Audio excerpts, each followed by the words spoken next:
дар доираи татбиқи ҳадафи чоруми миллии саноаткунонӣ бо суръати кишвар ва бо мақсади таблиғу рушди истеҳсоли маҳсулоти ватанӣ дар театри вилоятии мусиқии масакавӣ ба номи Ато Муҳаммаҷонов шаҳри Бохтар намоиш ва муаррифии маҳсулоти ширкати Лега баргузор гардид.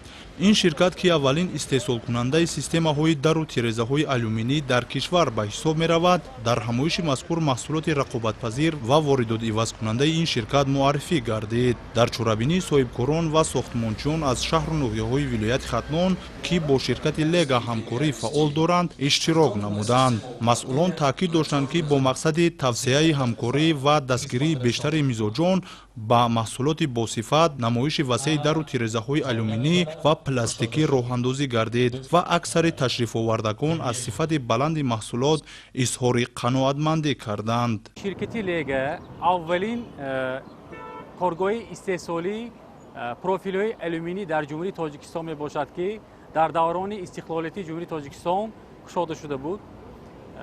Ширкати Лега маҳсулотҳояш, яъне ки 40% маҳсулотҳои алюминии ширкат ба содирот меравад ки ин бевосита ба рушди иқтисодияти ҷумҳурии Тоҷикистон саҳми назарраси худро мерасонад. Бояд қайд намуд ки соли 2025, яъне соли ҷорӣ, ширкати Лега як коргоҳи истеҳсоли нави муосир бо истеҳсоли профилҳои пластикӣ ба роҳ монд ки ин ҳам боз барои баланд кардани рушди истеҳсолии мамлакат як саҳми назаррас аст.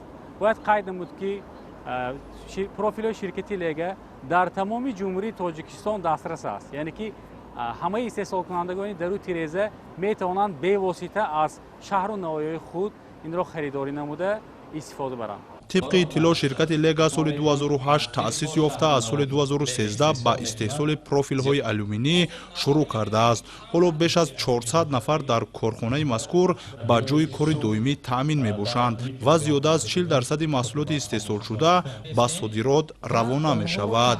در دایره اعلام گردیدن سالهای 2022-2026 همچون سالهای رشد صنعت از جانب دولت و حکومت کشور با صاحبکاران و صنعتچیان امتیازهای گوناگون پیشنهاد شده برای دستگیری استحصال محصولات واردات‌وصل‌کننده و بلندصفت تدبیرهای مؤثر راه اندازی می شوند.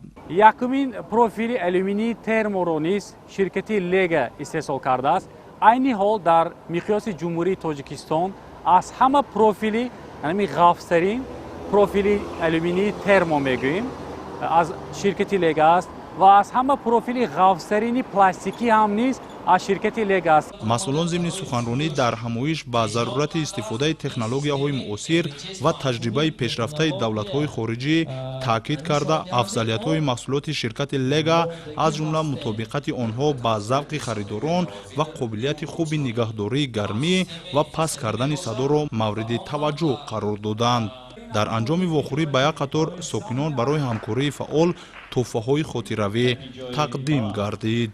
منوچهر حسن‌زاده، نظرالله عالم، نمازلی ارگش، اخبار از شهر بختر.